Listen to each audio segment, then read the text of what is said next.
hablar bonito, ha escrito más de 40 libros y nos enseña el origen de las palabras. Un gustazo arrancar la edición de hoy, martes en Mentiras Verdaderas. Empieza la semana de Mentiras Verdaderas acá en la red con el profe Héctor Vélez Mesa. Profe, ¿cómo está? Bienvenido. ¿Cómo está? Gusto de verte. Me demoré en venir para acá. Sí, pero aquí ¿Sabes no por qué tenemos? me demoré? Pero no era por culpa de... Yo vivo fuera de Santiago. ¿Ya? Entonces yo llego los lunes en la noche. Ustedes siempre me querían traer los lunes. Claro, Cultura Verdadera, que Claro. a todo esto estamos cachiporreándonos porque nos acabamos de ganar un premio Sí. por parte del Círculo Sí. de Críticos de Arte. Claro. Mejor programa de televisión 2016, Cultura Verdadera. Profe, tenemos una nota Bueno. que nos pone en contexto acerca de su aventura de vida en las letras, los libros e, insisto, el hablar bonito. Pongan atención.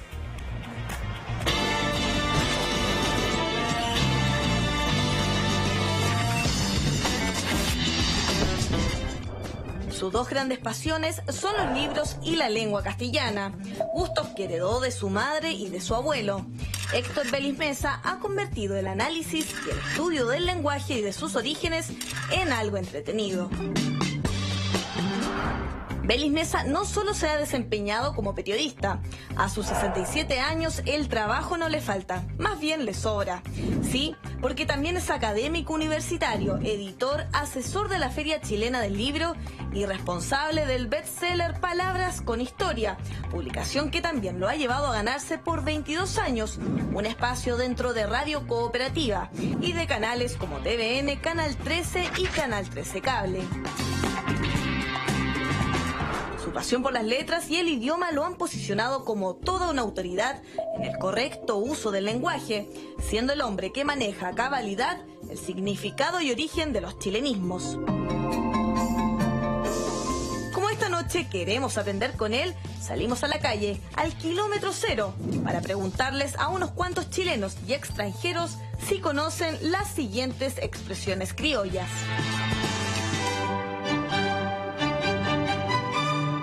Que vale poco, algo así. Vale callampa. Una cuestión chiquitito. Que no vale nada. Mojarse la colita, el trasero, algo así. No quiero saber. Arriesgarse. No, ahí no sé. Menos. Es el ser como enojón.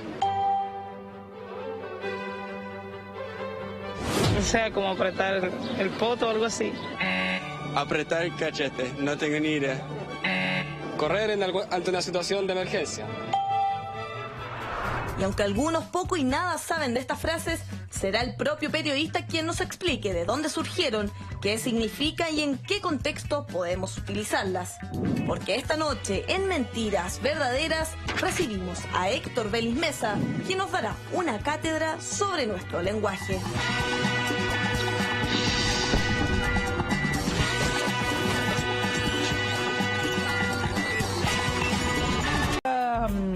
Profe, quizás como nunca antes, porque hay un dato muy poco revelado y tiene que ver con la forma casi casual, casi forzada por el destino, de cómo usted llega de forma frontal a los libros. Y entiendo tiene que ver con el golpe militar 11 de septiembre del 73. Sí, a ver, yo tuve una relación con los libros desde muy chico, que nace posiblemente por mi abuelo. El primer libro que a mí me regalaron, me lo regaló mi abuelo cuando yo tenía 2 años. Todavía lo conservo. Cada cierto tiempo me gusta leer la dedicatoria que él me dejó, donde él me dice que le pide, era muy católico, a la Virgen Santísima que le conceda vida para guiar los primeros pasos míos en la vida. Y murió al año siguiente. Pero mi madre era una gran lectora. Entonces yo vivía entre los libros. Es decir, para mí lo más natural en el mundo fue ver libros. En mi casa había una biblioteca, en mi casa leían. Por eso estudié periodismo. Y hay una anécdota de por qué estudié periodismo, porque yo quería ser médico.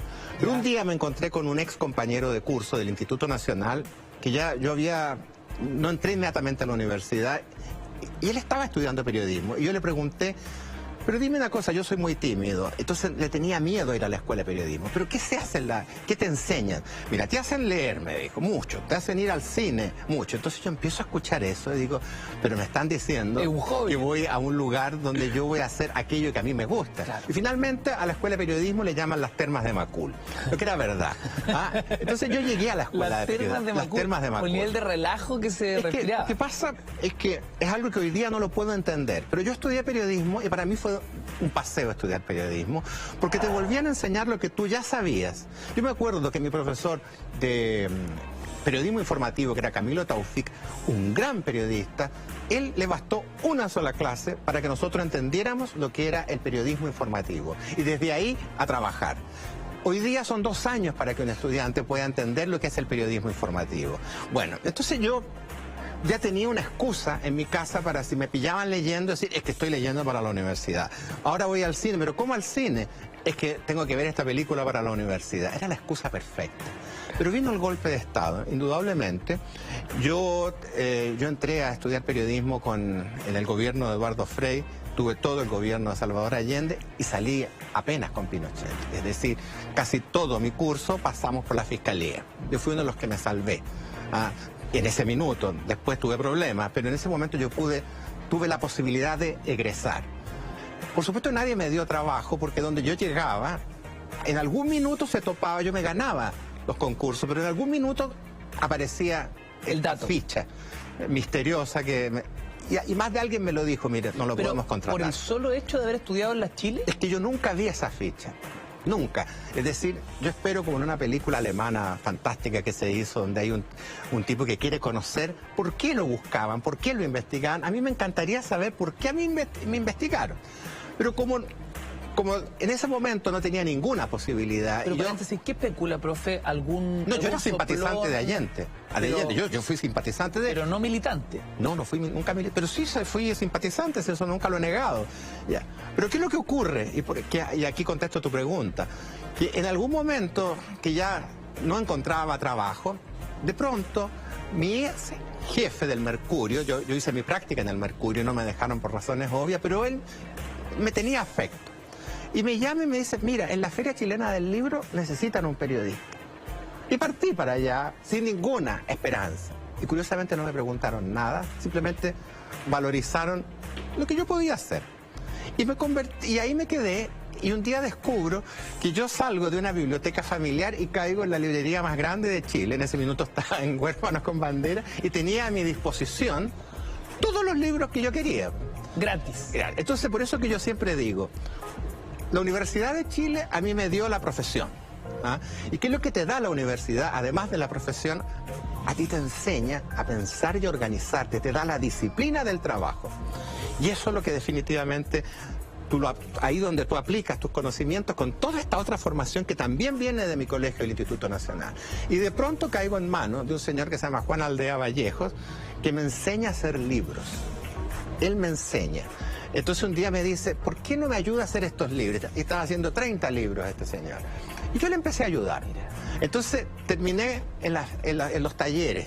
Entonces empiezo a seguir todo ese camino práctico. La cadena. Es como, vámonos al Renacimiento, a la Edad Media, el maestro y el discípulo. ¿Cómo nace el libro específico, no? Palabras con historia, que se convierte en un bestseller, termina siendo después programa de radio y en el fondo abre una compuerta inesperada en lo mediático para Héctor Vélez Mesa. Da la sensación que el libro abrió la compuerta para todo.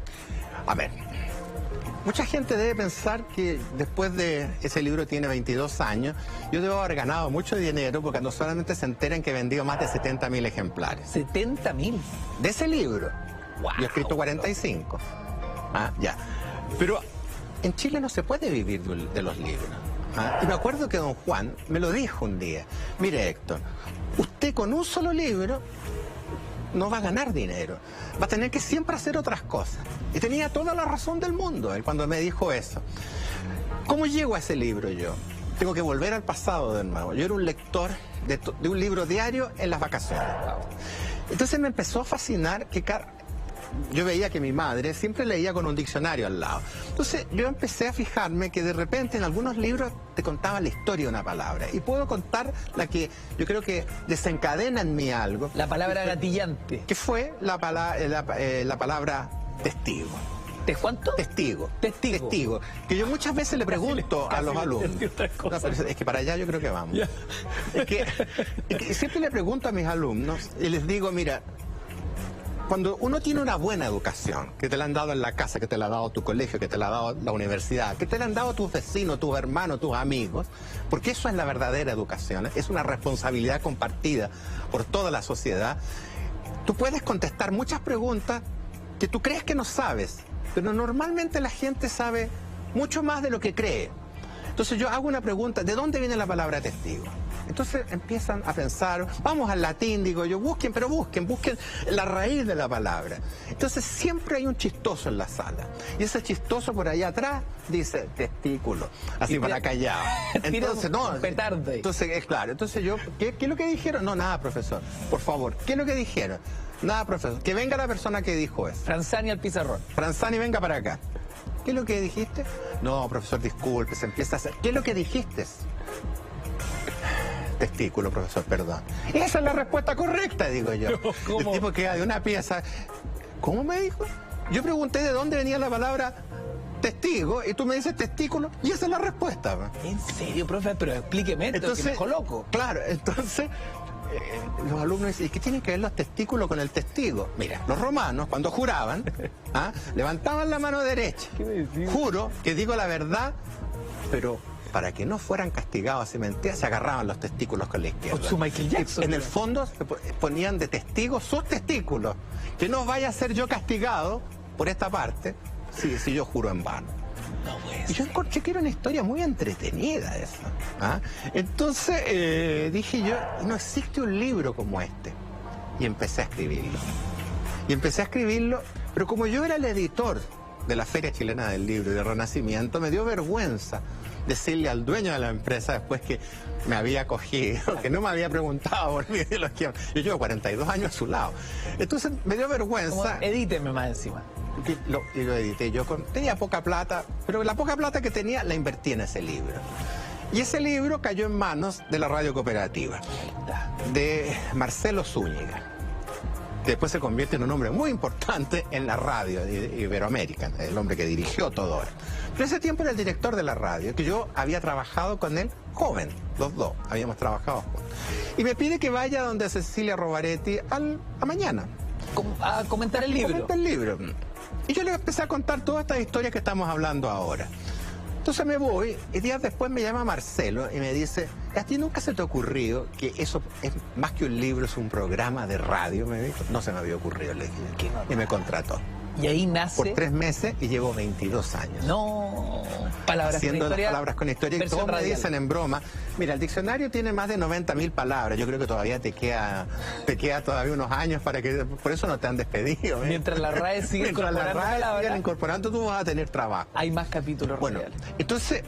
Y el salto de la radio a la tele me imagino que fue de uno en otro. No, el salto a la tele fue distinto. Pero mira, ¿qué es lo que me han dado los libros a mí? Dinero no, porque en otro país yo sería millonario, pero acá no, pero me ha dado trabajo. Me ha dado trabajo porque siempre es por un libro donde yo llego a alguna parte, es por un libro donde llegué a hacer clases, es por un libro donde yo llegué a la televisión. Ahora, a la televisión llegué por un error. A ver. Antes que eso, profe, ¿es cierto que lo leen en China, en Rusia? No, lo que pasa es que yo tengo una página web, claro, que es www.hectorfelizmesa.com, que además es .com, digamos, porque mi community manager, que tiene 19 años y que está por acá, él dijo que no podía ser .cl, tenía que ser .com. Global. Y él me lleva las cuentas, pues ¿dónde me leen? Y él de repente me dice China, Rusia, por ejemplo. ¿Pero qué me abrió las puertas a mí? Televisión Nacional, pues, la señal internacional, donde alguna vez tú me entrevistaste, en ese programa Conectados. Entonces, ¿qué es lo que pasa? Que yo llego a la televisión, en el fondo, por seguridad. Yo cuando estudiaba periodismo prometí, primero, nunca trabajar en la televisión. La televisión no tiene nada que ver conmigo. Segundo, no levantarme temprano, porque me parece que el despertar es como resucitar. Y nunca viajar temprano. Bueno, terminé siendo el productor general de Canal 11 al despertar porque me llevaron a comentar libros y de ahí pasé a ser periodista en viaje, y de periodista en viaje pasé a ser el productor periodístico, y de productor periodístico a productor general, y un día con Mauricio Correa éramos los dueños del matinal. ¿Qué me dice? Pero yo lo que andaba era buscando seguridad por si me detenían. Ya. Que era distinto que te detengan siendo alguien conocido. Volviendo a la historia Volvemos a la historia de los libros. que no sabemos por qué Belis Mesa era perseguido en dictadura. Nunca supe. ¿Y por qué seguridad? Y tú sabes quiénes me ayudaron, eso es lo más impresionante. Y algún día yo voy a encontrar a esa persona que me ayudó. El día que me fueron a detener a mi casa yo no estaba. Y mis vecinos me avisaron porque sabían dónde yo estaba. Era mi cumpleaños, estaba con mi padre. Oye, afuera te vinieron a detener. Entonces dije, no puedo volver a mi casa. No me asilé, sino que me escondí en la casa de Charles Padilla y de Magali Alegría, que él era el director de la UPI en Chile. ¿Ah? Y ella era periodista, su señora también, habíamos trabajado juntos. Y estuve 3 días escondido. Y él se dedicó a investigar por qué me buscaban. Y no encontraron nada. Entonces me dijo, la única posibilidad que nos queda es ir a la Dirección de Inteligencia de Carabineros. Vamos los dos. Pero yo le dije, ¿cómo voy a entrar ahí a la boca del lobo? Le dije yo. Claro. No te va a pasar nada, voy a entrar contigo. Si te pasa algo, yo soy testigo de que... Y fuimos. Y me recibió el director de la Inteligencia de Carabineros. Esto lo puedo contar hoy día. ¿Ah? Entonces, me recibió muy bien y me dice, ¿sabes que no te buscamos? Tú no tienes orden de nada, me dijo. ¿Pero y por qué la Y eso es lo más peligroso. Porque los que te fueron a detener no tenían patente, los autos no tenían nada. Entonces eso es lo más peligroso. Y me recomendó... ¿Era la CNI entonces? Pero bueno, no dijimos nombre en ese minuto, yo ya estaba en la boca del lobo, acuérdate, adentro. Y él me dice, te recomiendo que saques pasaporte. Pero no lo vayas a buscar, manda a una persona, porque si efectivamente hay algo contra ti, te van a detener cuando retires el pasaporte. Así que mandé a otra persona, de mucha confianza, que sabía que no lo estaba mandando a algo que muy peligroso, y le entregaron el pasaporte. Así que lo llamé yo, al final empecé a llamarlo por teléfono a este señor, imagínate, y le pregunté, ¿cómo te ha ido? No, estamos bien, me decía, pero tenme informado. Entonces cuando recibí el pasaporte, sale de Chile. Y a la vuelta me dijo, me pueden detener. Hagamos la prueba, pues, salí de Chile y volví. Olvídate cómo volví cuando me bajé del avión. Sí. Y pasé, soplado por Policía Internacional. ¿Por qué me buscan? Nunca sé. La televisión tiene que ver con eso. Porque mi padre me dijo, nunca más vuelve usted a su casa, y me mandó a vivir una parcela en Santa Rosa de Chena, camino a Melipilla. Para protegerte. Para protegerte. Y el que me dio el salvoconducto para que yo desapareciera mi pista fue el teniente de Mayoco, que sabía porque era pariente de mi padre, era su cuñado. Le dijo, a ver, te vamos a mandar por este camino, pero vamos a poner una dirección que está más allá, para perder tu pista. ¿Por qué dije esto? No me acuerdo del nombre de ese carabinero que me ayudó. Profe, mientras hace memoria, deme un segundo, lo interrumpo porque ya nos están llegando una cantidad importante de tweets, estamos completamente en vivo e en directo. Queremos hacer hoy un ejercicio de palabras con historia con Héctor Belis Mesa. La gente como quiere el profe. Señor director, ¿qué dice la red del pajarito cuando son las 10 de la noche con 49 minutos? Y Viviana Espinosa nos pone ahí, a mí también me sacaba el pizarrón, es más, me hizo averiguar el origen del condón. Motel Valdivia. Por Dios, ¿qué aprendí? Dice Viviana. Profe, pero qué avanzada la educación en aquella época. Tú sabes que yo me acuerdo. Un saludo para Viviana. Sí, me acuerdo perfecto. No, es que yo tengo unas historias con los alumnos, que ese es para otro programa completo de las historias que yo he vivido con mis alumnos. Pero espera, partamos por ahí, profe. ¿Cuál es el origen del condón? Mira, hay dos teorías. A ver. Una es que es un médico, otras dicen que es un militar inglés. Que lo habría creado en una de las tantas campañas que hacen los ingleses contra Francia, y los ingleses estaban convencidos que las francesas eran muy sueltas de cuerpo.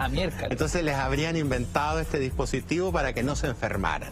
Y el apellido sería, o era un oficial o era el médico, pero el apellido era Condom. Entonces, ahí, pero el condón ya existía, Sí, es decir, como entiendo que tal. ya existía, ¿no? Los egipcios ya lo Y conocían. que usaban, alguna vez aquí lo aprendimos en el, Claro, en no el sé, el condón programa, es muy antiguo. usaban una especie como de Era cuero con- de animal. Sí, un pellejo de... Pellejo de animal. De ovejo, de cabra, algo así. Es una cosa espantosa. Claro. Y debe haber durado, es decir, se guardaba después. Claro, porque debe haber sido muy caro además. Se lavaba y vamos a la otra. Claro, sí. ¿El Hotel Valdivia qué tiene que ver con todo esto, profe? Es que, a ver... Porque viene la misma pregunta, viene como no. dos Es por que, uno. A ver, una época que cuando yo empecé a hacer clases los alumnos eran distintos. Yo me fui de la universidad porque hay una de las cosas que yo he aprendido hoy día en el mundo en que tú puedes hacer lo mejor tu trabajo, puedes poner todo el empeño posible, pero nunca te lo van a reconocer, menos en la sociedad en que nosotros vivimos. Entonces yo vivo feliz porque sé que nadie me va a reconocer, nunca nadie, a mí me importa Un rábano. un rábano. Digamos, no es que yo viva amargado porque no me reconoce, porque no, yo sé que no es así, el mundo es distinto. A mí me enseñaron que las cosas había que hacerlas. Pero hubo una generación de estudiantes de periodismo que fueron mis estudiantes, que yo los pasaba muy bien con ellos. ¿Por qué? Porque yo era capaz de mandarlos a hacer, a vivir lo que ellos escribían. Entonces, recuerdo haberlos mandado a algunos, por ejemplo, a estos clubes, no me acuerdo cómo se llaman, pero estos top, ¿cómo se llama? De tople. Claro, por lo que le han contado. Claro, por lo que me han contado, claro. Entonces, iban ellos y entraban y tenían que escribirme. Tengo historias notables de alumnos. Tengo la historia de un alumno que ¿No una fue vez... alumno suyo Rafa Garay? Rafael Garay, Rafa Garay. Sí, que entiendo que él también reporteaba mucho respecto. No, pero Garay no es el que está en Rumania. Sí, el mismo. No, yo lo conocí por otras fue alumno. circunstancias. Ok. No conocí. Quiere decir que reporteaba ahí, ¿ah? Claro, y circunstancias que más vale no acuerdo. No, pero no soy una de las víctimas de él. Ya. No soy una víctima de Garay. No invirtió ahí usted. No. Lo que pasa es que yo, por ejemplo, te puedo decir, mire, yo quiero que ustedes vivan lo que es el periodismo. Entonces un alumno me dijo, pero ¿cómo se hace eso? Hay que compenetrarse. Por ejemplo, a mí me gustaría conocer a los... estos muchachos que bailan desnudos en los jueves femeninos. Ya. Pero yo no los quiero... vedetos. Claro, un vedeto. Pero yo quiero bailar, me dijo, y contar la historia. Ser un vedeto por un día. Entonces, me acuerdo que las compañeras lo miraron y le dijeron, pero no tenéis cuerpo para vedeto. Y se puso todo el semestre en ejercicio. Termina el semestre y él va. Y baila. Así de jugar. Y él me cuenta la historia. No sé si te das cuenta, hay uno que lo tuve de basurero una semana. Metido sacando basura. Entonces cuando la historia me la contaban, no era una historia que a él le habían contado, era una historia que él había vivido. Pero era un tipo de estudiantes distinto a los que yo hoy día veo. Hoy día me acuerdo que una vez quise mandar uno, quería ir a la Virgen de los Vázquez. ¿Te acuerdas? Le dije, hazme el reportaje, te vas a pie, le dije. Upa, ¿y qué casi ahí de rodilla? No, de rodilla no, pero ándate a pie. Hizo el trayecto completo. Claro, 2 días antes me dijo, no puedo. Entonces, hoy día la estudiante, claro, no puedo. Se dio cuenta que era una tontera. Voy a googlearlo. No es una tontera. Ellos tienen que vivir lo que es el periodismo. Profe, tenemos más tweets a esta hora de la noche. Señor director, dice así, miren. ¿Qué nos dice Cristiana Tancibia? Con el hashtag BeliMesaMB, ¿de dónde viene carretear y tener caña? Todos sabemos qué significa, pero ¿cuál es su origen? Mira, vamos a aclarar al tiro algo acá. Yo no sé todo lo que la gente quiere. Claro. A mí me paran mucho en la calle para preguntarme, pero por ejemplo, una de las palabras que a mí siempre me ha llamado la atención y no he encontrado la respuesta, A ver. hay una que me demoré 2 años en encontrarla, la respuesta, es carretear, pero la caña no. La caña sí que la conozco. La gente de hoy día posiblemente no sabe o no ha ido a esos antiguos bares. Incluso queda uno en el centro. A veces yo voy. Que te sirven tu cañita. Exactamente. Cuando andas con la caña es porque te has tomado muchas veces. Y hay una frase que es andar encañonado. Cuando ya estás encañonado es que ya estás al borde de la ebriedad. Está ahí prendido, digamos. Claro. O sea, Entonces, ya está claro, ahí. entonces, claro, hay que entender, por ejemplo, recuerdo la palabra cabreado, me demoré 2 años en buscarla. Es decir, ¿qué tienen que ver las cabras con el fastidio? Decía yo. Claro. Es decir, nunca pude asociar una cabra con el fastidio, estoy cabreado. Y un día de casualidad encuentro la respuesta cuando descubro que en el siglo, tiene que haber sido por ahí por el siglo XVII en España, existía un impuesto para los dueños de cabras. Entonces cuando él iba a pagar sus impuestos y le preguntaban, ¿y usted está cabreado? Le decían, significa los cabreados eran los que estaban enrolados en los dueños de cabras. Entonces los cabreados tenían que pagar más, lo que les producía mucho fastidio. Listo, y de ahí está. queda Qué está buen servida la dato. historia. ¿Tú te fijas que...? Oiga, profe, ¿es cierto que hay todo un embrollo entre la Real Academia Española y la chilenísima palabra poto? Bueno, hay un libro que tiene que escribirse y yo lo tengo ya, no lo voy a escribir yo, pero le tengo echado el ojo para publicarlo. Es una trilogía que se llama Las 3P, que son 3 palabras muy propias de nuestro idioma, y la tercera es la palabra poto. Yo siempre he dicho que la palabra poto es la palabra más sacrificada de la lengua. ¿Y por qué? A don Francisco le gustaba mucho esta historia. Más sacrificada. ¿Por qué es una palabra tan sacrificada? Porque a la Academia Chilena le costó que le aceptaran la palabra poto en el diccionario. ¿Por qué razón? Porque decían que ya existía otra palabra que significaba lo mismo. Entonces, ¿para qué tener 2 palabras que significan exactamente lo mismo? ¿Cuál es la otra? La otra debe ser culo. Es que en otras partes del mundo, la palabra culo no tiene esa acepción tan fuerte que tiene acá. Claro. Ya. Entonces, esa era la razón por la cual... O sea, ya está. ¿Para qué queremos otra? ¿Para qué queremos otro? Pero obviamente la Academia... Origen, profe, de la palabra poto. Potonco, hoyo. Potonco. Sí. Mira, hay dos, una que eso sería Potonco. posiblemente sería una palabra quechua o aymara, que Ya. es para un hoyo del piso, qué sé yo. Ya. Pero otro, el doctor Grau decía que era una palabra un evento. mapudungún, que significaba cieso. El cieso es el traste, digamos. Bueno, a propósito de las malas palabras. Pero paréntesis, entonces con toda esta documentación se empuja la palabra en la RAE y dicen, ok, ya Finalmente, bueno, entra poto al diccionario. Hay 2 palabras que nosotros hemos tenido problemas con la RAE. La otra es guaso. Guaso. Guaso. Hasta el año 2011, Ya. la palabra guaso se escribió con G. Guaso. No te aceptaban la H. ¿Por qué razón? Simplemente yo creo que es por un tema de... A ver, ¿en qué minutos se pone complicado el tema del lenguaje? El tema del lenguaje se pone complicado cuando se determina que las palabras tienen que escribirse de acuerdo a su origen. Entonces, antes, al principio, en sus orígenes, en el fondo era muy onomatopéyico, es decir, la palabra casa posiblemente podría ser escrito con K y todo. Pero en un momento se determina que la palabra tiene que tener, tiene que haber una historia, tiene que haber una racionalidad cuando tú creas una palabra, ¿no? Por eso que no cualquier palabra puede llegar al diccionario. Entonces, claro, cuando tú ya puedes demostrar que es posible que esa palabra exista, esa palabra llega. Entonces la palabra guaso era más usual que fuera con G, por la pronunciación, parte tú. Yo no soy lingüista, esto a mí me gusta hacerlo, pero siempre yo vengo por años diciendo que nosotros deberíamos haber seguido insistiendo hasta que la palabra guaso se escribiera con H como se escribe en Chile, y hoy día el diccionario lo acepta. Lo reconoce. Lo reconoce. Oiga, qué triunfo. Profe, deme un segundo que Twitter está en llamas con nuestro hashtag abierto y nuestra cuenta @mentira la red. ¿Qué dice la red del pajarito? Más preguntas para Héctor Vélez Mesa. Profe, ¿qué nos dice la Lecita? Dice, me encanta, pregúntale de dónde viene el dicho patas negras. ¿Lo será usted, Alecita? No lo sabemos. Los patas negras son hombres generalmente. Ya. El patas negras es el que reemplaza al marido en algunas funciones que son propias del marido. Entonces, el patas negras, ¿por qué le llaman así? Hay 2 historias, pero la primera historia que a mí me gusta mucho tiene que ver con una mala costumbre que tiene el hombre chileno. Una de esas malas costumbres es que cuando se desnuda para tener sexo, por alguna razón inexplicable deja los calcetines puestos. Lo que produce además una especie de matapasión. Claro, un efecto estético. No es un efecto, el mejor efecto ya.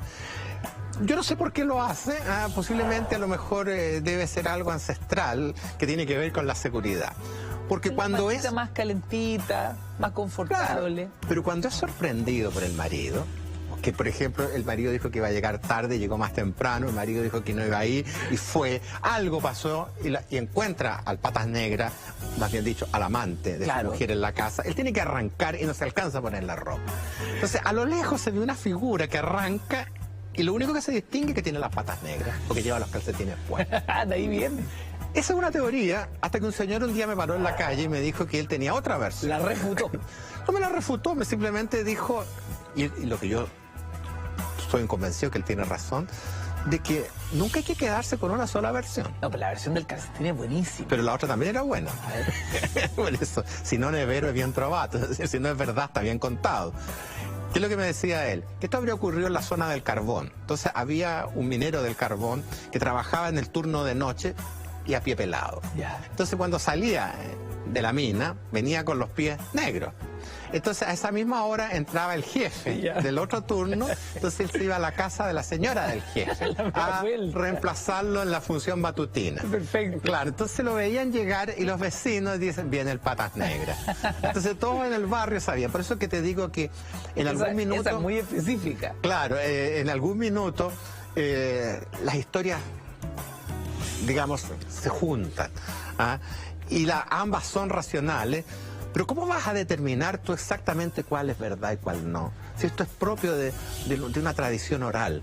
Entonces lo que yo recojo son todas las versiones. Yo no me pronuncio, yo no pontifico. Oiga, profe, ya vamos a revisar este libro que es maravilloso, porque estas son las palabras ofensivas con historia. Meado de perro, mequetrefe, maraco, marrano, mal parido, mamacayos, mal nacido, mamón, lechón. Por Dios, ladilla, lameculos. Ese libro. Jetón. Qué gran ¿Tú sabes por qué es ese libro? Qué gran palabra que uno le diga, oye, ese es jetón. Claro, es que hoy día el lenguaje tiene... Mira, en el pasado, una mala palabra era fatal para ti. Eso de que le lavaban la boca con jabón a las niñas, yo creo que era verdad. Si tú decías una mala palabra, te llevaban al baño, agarraban un poco de jabón y te lavaban la lengua. Para que tú no volvieras a decir. Yo nunca escuché una mala palabra. Pero esta historia de las malas palabras nace en la cooperativa cuando a Marcelo Zúñiga se le ocurre, porque mucha gente decía, usted que habla de palabras con historia, ¿por qué no cuenta la historia de las malas palabras? Pues si son palabras. Las palabras están en el diccionario. Si están en el diccionario, ¿quién te carga las palabras? Te las cargan las personas. Es lo que está pasando ahora en este juicio. La mala palabra adquiere su real dimensión en la forma como tú la pronuncias.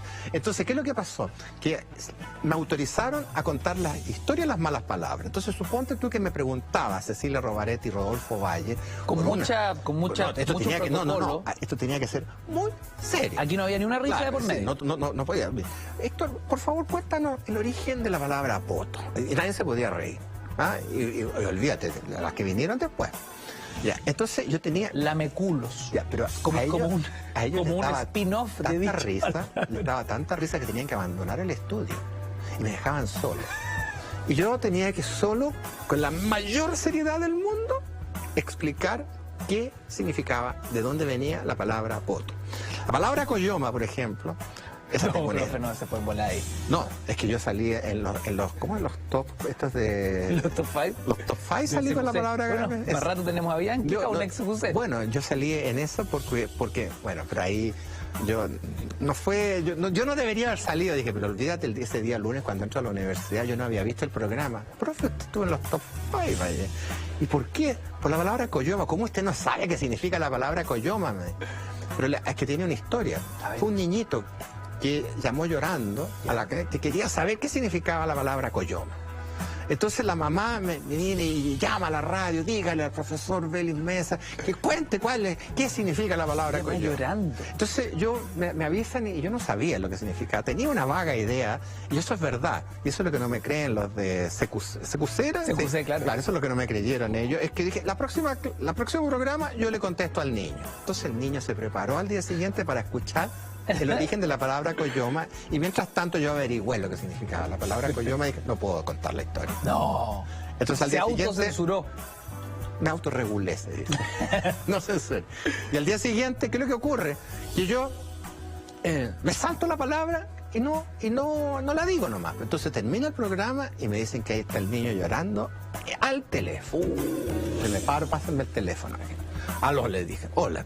Y lloraba, usted me prometió que iba a decirme qué significaba la palabra coyoma. Mira, ¿está tu mamá por ahí? Le dije yo, porque me gustaría hablar con ella. Sí, aquí está mi mamá. Control parental. Ya, vamos. A la vena. Señora, le dije yo, buenos días. ¿Por qué su hijo me está preguntando qué significa la palabra coyoma? Mire, me dijo, yo cada vez que salgo con el niño al mall, a cualquier parte, y me dice, cómprame un helado, coyoma, le digo yo. Y si Eso me compra respondía el coyoma, le digo yo. Señora, ¿usted sabe qué significa la palabra coyoma? No tengo idea, don Néstor. Mire, disculpe, como no estamos al aire en ninguna parte, yo le voy a decir, la palabra coyoma significa pico, señora, le dije. Entonces, cada vez que usted su hijo le pregunta, le dije, cada vez que su hijo le dice, cómprame, usted le dice, pico. No le puedo creer. Entonces, ¿me entiende por qué no le contesté? Le y dije, para ella, coyoma era un sinónimo de no. mira, tú sabes que, De ¿por una- qué se rieron de mí en secución? Profe, demos un segundo, vamos a hacer una pausa Ya. y a la vuelta estamos ordenando los tuiteos, que ha llegado una cantidad de preguntas increíbles. Vamos y volvemos. Héctor Vélez Mesa esta noche en Mentiras Verdaderas, no te vayas. Todo el mundo quiere saber el origen de las palabras. Yo me pregunto, ¿cuántos chilenismos son reconocidos por la Real Academia Española? Más de 2.000. Más de 2000. Deben ser del orden de los 2.200. A ver, pero es que esto es interesante porque para muchos la gente que utiliza chilenismos habla mal el idioma. Finalmente, si esos No. chilenismos son agregados a la RAE, a la Real Academia, forman parte del idioma, por lo tanto el chilenismo estaríamos diciendo que nutre el lenguaje. A ver, O la resta persona más que usa chilenismo no necesariamente habla mal. No necesariamente habla mal. Yo creo que el problema del lenguaje es otro. ¿Cuántas palabras tiene el diccionario? El diccionario tiene, la edición del 2011 tiene más de 90.000. Creo que 92.000, 93.000. Esas son las entradas que tiene el diccionario. Pero súmale a eso que hay palabras que tienen hasta 20 o 30 o 40 acepciones, es decir, tienes 40 posibilidades para usar esa palabra. Y solamente se va a entender el significado de esa palabra según la frase en que tú la usas. Ya. Entonces, mucha gente dice, está en crisis el idioma. Mentira, el idioma no está en crisis. Los que están en crisis son las personas. Porque ¿cuántas palabras usa un chileno para expresarse? Yo conozco gente muy pesimista que dice que son 100 las que usan. Los optimistas dicen que son 1000. Y yo estoy en el término medio que dice que son entre 500 y 600. Pero si tú sacas la cuenta que el idioma tiene más de 90.000 palabras para expresar una idea y tú solamente manejas 1000, ¿cómo vas a hablar bien? Por ejemplo, existe esa gente que nace con el don de la palabra y dice, no, este hombre tiene el don de la palabra. Él de nada dice algo y lo dice bien. Eso no es verdad. Nadie nace con el don de la palabra. Es decir, lo que nacemos con el don de la capacidad de hablar. Pero tú para expresar una idea tienes que manejar muchas palabras. Para entender un libro tú tienes que más o menos manejar un mínimo de 6.000 palabras. Para poder entrar en onda. Claro. Entonces, ¿cómo vas a entender un libro si manejas 1000 palabras? Hagamos un ejercicio, profe. A ver. Sigamos respondiendo preguntas en Twitter y así ampliamos el lenguaje para nuestros amigos en casa y para nosotros acá en el estudio. Señor director, ¿qué dice Twitter? ¿Qué nos pregunta Isidora Aliaga? ¿De dónde viene la palabra Paco? Hashtag #BelisMesaMB, @mentira en la red. Yo me imagino que se refiere al carabinero. Claro. De hecho, yo conozco muchos carabineros que ellos mismos se dicen Paco. Es decir, a estas alturas de la vida no es una ofensa decirle Paco a un carabinero, salvo si tú se lo expresas de alguna manera distinta, es decir, donde tú lo dices con rabia. O con un apellido. Y con el apellido, por ejemplo, que Un aparece Paco siempre. retuta tutata. Claro.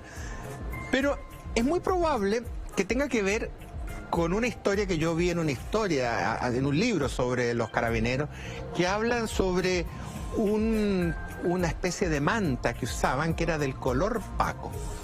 Y entonces ahí estoy yendo a las alpacas y a los pacos, que son animales del norte, y que tienen el color de ese uniforme que no es el verde. Más café. Porque hay una historia que a mí yo no la creo, que hablan de un guardia que trabajaba algunos dicen en La Vega, otros no cambian de lugar a este guardia que se llamaba Francisco y que le decían Paco. Pero yo nunca he creído esa historia y creo que tiene que ver más con el uniforme y el color de algún cuerpo de carabineros o de policías, no de carabineros del pasado, que era el famoso color Paco. Yo creo que por ahí va la cosa. Y obviamente eso... O sea, si es así, su origen no tiene nada de peyorativo. No, yo creo que no tiene peyorativo. Si eso de peyorativo... Incluso porque yo, cuando he estado con ellos, oficiales, por ejemplo... Se paquean, digamos. Sí, se paquean. No lo noto así como que sea una cosa grave. Obviamente que si yo me paran en el camino, yo no le voy a tratar de Paco. Soy carabinero, no sé si soy Paco, claro.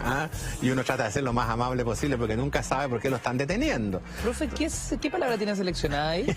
Porque veo que tiene el dedo en una página específica. Lo que pasa es que ese libro es peligroso. Mira, este libro, cuando yo hice malas palabras con historia, creí que había puesto las peores palabras y descubrí que no. Entonces, por eso es que esta le puse las palabras ofensivas, que es un apéndice, y tengo la palabra pelafustán, que es el pobre diablo el pelafustán. Pero es que aquí, cuando uno conoce la historia, puede entender lo racional que puede ser el lenguaje. Y aquí cuento yo la historia de los pelafustanes, que eran tipos que salían a cazar con unas casacas de una tela que se llamaba fustán. Fustán se llamaba la tela con que llevaban esta casaca, que era una casaca muy abrigadora. Entonces ellos salían a caballo. Y en todo el recorrido que ellos hacían, pasaban entre árboles, espinas. Entonces, cuando terminaba en la tarde la cacería y volvían al lugar donde habían partido, todas estas casacas estaban rasmilladas. Entonces, se las sacaban y se las regalaban a la gente que los atendía. Entonces, pues, y ellos antes de partir decían, vamos a pelar fustanes. Significaba que se iban a meter al bosque e iban a salir con los fustanes totalmente pelados. Pero parece que... Y el pelafustán terminó convertido en el hombre humilde, el pobre. Ahí está. Claro, porque ellos se lo llevaban... La labor altruista y noble de entregar el ropaje, uno dice, bueno, no tiene que ver con la... Le estaban entregando una ropa ya que salía... Es una palabra peyorativa. Claro. De pelafustán. Pero piensa tú que la palabra villano... La palabra villano era el hombre que vivía en la villa. Y hoy día el villano es el malo. El juego de mano, juego de villanos. Esa frase, cuando uno dice juego de mano, juego de gente mala. Pero es que en realidad no tiene nada que ver con eso, cuando tú vas a la historia de la frase. Porque el juego de los nobles de la Edad Media, ellos jugaban arriba de los caballos, iban a los torneos, por ejemplo, y tener un caballo y tener la armadura era muy caro. Pero la gente pobre no tenía caballo, y no tenía armadura, y no tenía espada. Entonces jugaban y luchaban, por ejemplo, o pulseaban. Entonces el juego de villano en realidad en sus orígenes es el juego de la gente que vive en las villas. Oiga, qué notable, profe. ¿Tenemos más Twitter, señor director? Revisemos. Recuerda nuestro hashtag, que es, ahí está, BelisMesaMB, y la cuenta Twitter, @mentiraslarred. Palabras con historia. ¿Qué dice David Parada? ¿Cómo es posible que me fue la raja y estoy como el hoyo? Son antónimos y ambos hablan de donde la espalda pierde el nombre. Oiga, David, discúlpeme, usted es un filósofo. Ha encontrado, pero la raíz cuadrada del idioma. Es que él descubrió algo que es bien importante. Está notable, claro. Que es cómo una palabra puede ir cambiando su significado. Claro. Ya. Para esto tengo que explicarte con una historia todo esto. Por favor. Yo en el Mercurio, cuando el Mercurio publica algo, yo digo, yo lo puedo decir, se lo publicó el Mercurio. Hay una historia que a mí me gusta mucho del Mercurio, de un papá que llega a su casa y escucha que su hija está hablando por teléfono. Y le está contando a una amiga que en la peluquería de la esquina depilan la raja. Entonces este caballero queda indignado. Claro. ¿Por qué? Porque encuentra que como una niñita de 12 años se puede depilar la raja. Claro, y ocupa ese vocabulario además. Bueno, ¿qué es lo que pasa? Que va donde la mamá a retarla y a llamarle la atención. Y la mamá le dice, mira, lo que tú no entiendes, que la niña está diciendo otra cosa. Está diciendo que en la peluquería de la esquina depilan muy bien. ¿Qué significa? Que la palabra raja tiene una historia para atrás. Y por ejemplo, la patada en la raja no tiene nada que ver con lo que dice la niñita, claro. La PLR que le decimos nosotros ahora. La palabra raja es una hendidura. Y con eso te lo digo todo. Ahí se acabó. ¿Para qué me sigue? Es una hendidura. Claro. Profe, deme solo un segundo porque yo... Mentiras verdaderas, noche de martes. Oiga, profe, más de 40 libros que ha escrito en su trayectoria, ¿no? ¿Se vienen más textos? ¿Nos va a sorprender con nuevas entregas? No, por supuesto que yo sigo escribiendo. De hecho, la semana pasada fui a Coquimbo a presentar el lenguaje de la medicina. El lenguaje de la medicina lo hice porque yo siempre he creído que a veces los médicos no son lo suficientemente claros con los pacientes. Entonces yo escribí un libro que es como un apéndice de palabras con historia, que es la historia de las palabras que tienen que ver con la medicina, y que lo escribí cuando yo me operé de cataratas. Es decir, eso me motivó a escribirlo, porque el médico decía que yo era, digamos, una pulga en el oído de la clínica Las Condes, porque no era el paciente que llegaba y mire cómo están los ojos, que llegaba porque yo me compré un libro de oftalmología antes de ir a ver al médico. Entonces cuando le preguntaba yo hablaba con propiedad del ojo. Entonces nos hicimos amigos con el médico finalmente, pero ahí dije yo, si la gente supiera un poco más. Fíjate que una vez un señor a mí me dijo, fíjate que vengo del médico, me hizo unos exámenes, estoy muy contento, le dije, porque todos mis exámenes salieron positivos. Chuta. Entonces yo quedé de una pieza. ¿Y tú estás contento por eso? Imagínate, no tengo nada. Y en medicina la palabra positivo es exactamente lo contrario. Cuando a ti te dicen, mire, todos los exámenes salieron negativos, fantástico. Ahí está. Entonces cuando yo le expliqué, casi se murió. Entonces dije, necesitamos un libro.